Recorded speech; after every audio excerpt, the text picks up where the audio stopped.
Thank you पूजी। Let us talk about a case of change in energy of N induction coil. जब हम एक induction coil की बात करते हैं तो सेल्फ इंडक्शन कोएफिशिएंट अगर L है तो its energy is given as half Li square.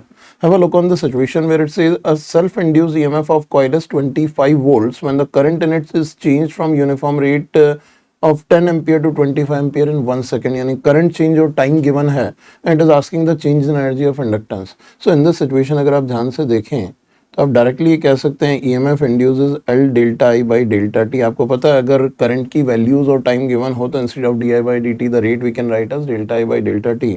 EMF is 25 volt is equals to L delta I, here is 15 ampere, time is 1 second, so value of L we are getting this 25 by 15, so this will be 5 by 3 Henry.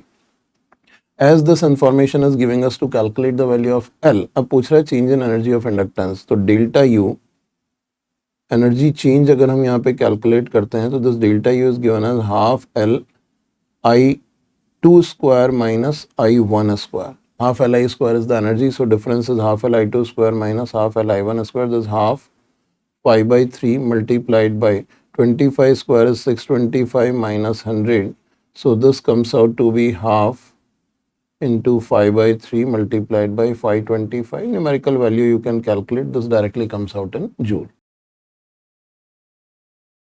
Thank you, Pooji.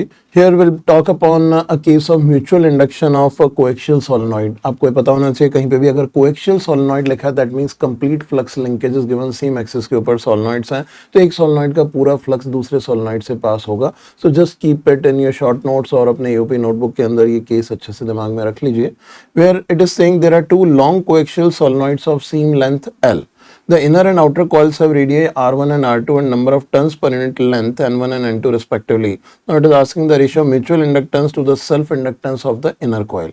और दोनों solenoid की अगर हम बात करें तो length L है और inner and outer coils have radii R1 and R2. तो inner वाला बाहर वाले के अंदर है तो it is asking the ratio of mutual inductance to the self inductance of inner coil. So अगर mutual inductance calculate करें तो the value of M we can directly write between the two coils क्योंकि एक inner coil है और एक outer coil है।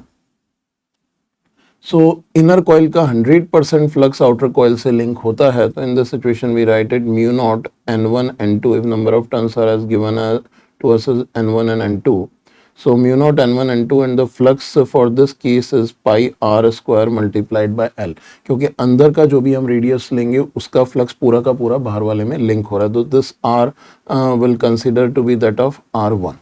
और अगर इनर कॉइल की बात करते हैं self induction of inner coil is mu naught n1 square pi r1 square l if l is the length of coils.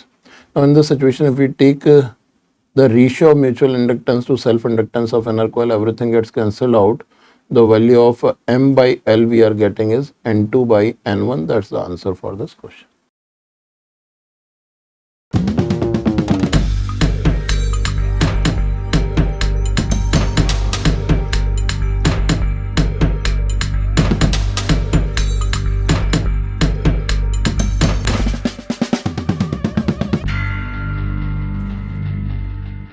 Thank you, Pooji.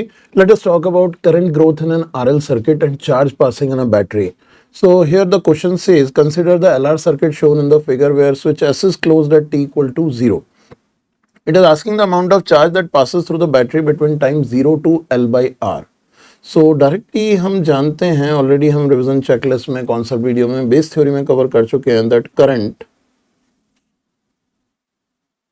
Through circuit अगर यहाँ पे देखें तो value of current is given as E by R into 1 minus e to power minus RT by L. This is what we already derived. So if this is the current flowing in the circuit as a function of time, तो charge passing अगर हम calculate करते हैं तो charge passing Q can be given as integration of I dt. So simply using integration of I dt we can get it by integrating it from 0 to L by R, क्योंकि time 0 से L by R के बीच का charge calculate करना है। This is E by R1 minus e to power minus RT by L dt. So that's it, the value of charge we can calculate. Here it is E by R.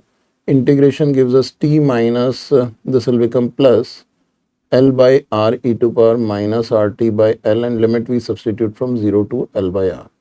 Further, when you substitute the values, this gives E by R and this L by R plus L by R, and this become C to power minus 1 T को L by R डालते हैं तो यहाँ पे ई आ जाएगा, minus 0 डालेंगे तो this will become only L by R, तो यहाँ पे एल बाई आर कैंसिल हो जाता है. Value we are getting is E L by E R square. Value of E we can write as numerically अगर डालोगे तो this E L by 2.7 R square. That is the result of this problem. Thank you भोजी. कई बार ऐसे trick questions भी आते हैं जिसमें स्टूडेंट्स कंफ्यूज हो जाते हैं और एग्जाम में एनालिसिस ना हो पाने की वजह से क्वेश्चन को छोड़ के आ जाते हैं. अब ध्यान से देखिए, again the question is based on growth current in RL circuit, जो अभी हमने पिछला केस किया था. Similar to that, it says an EMF of 20 volt is applied at t equal to 0 to a circuit containing in series 10 millihenry inductor and a 5 ohm resistance. So here, if we draw the circuit, this inductor is 10 millihenry and connected with the resistance R equal to 5 ohms. Now, in this situation, if a battery of 20 volt is connected over here, in this case, it is asking the ratio of currents at time t equal to infinity. Obviously, that is the steady state current. तो आप ये कह सकते हैं t equal to infinity, the value of current will be E by R. Value आप check करेंगे तो 20 by 5 comes out to be 4 ampere. This is the current at t equal to infinity. Infinity पे या बहुत लंबे time के बाद inductor behaves like a straight wire. Now it is asking at t equal to 40 second. 40 second हमको check करना पड़ेगा कि अगर ये 5 टाइम्स दी टाइम कांस्टेंट से काफ़ी ज़्यादा है तो स्टेडी स्टेट ऑलमोस्ट अटेन हो चुका होगा. तो अगर हम यहाँ पे चेक करते हैं टाइम कांस्टेंट ऑफ सर्किट, हमेशा it is essential to check the time constant. Time constant is given as L by R. तो वैल्यू अगर डालेंगे तो 10 to the power minus 2 divided by 5. So value is coming out to be 2 into 10 to the power minus 3 second. So this 2 millisecond is a pretty very less time compared to 40 second. इसका मतलब I at 40 second भी अगर हम देखेंगे तो ये steady state attain हो चुकी है. So this should also be 4 ampere. So this I1 this I2, तो हमको करंट का रेशियो निकालना है. तो here I1 by I2 can directly be written as 1. That's the answer for this problem.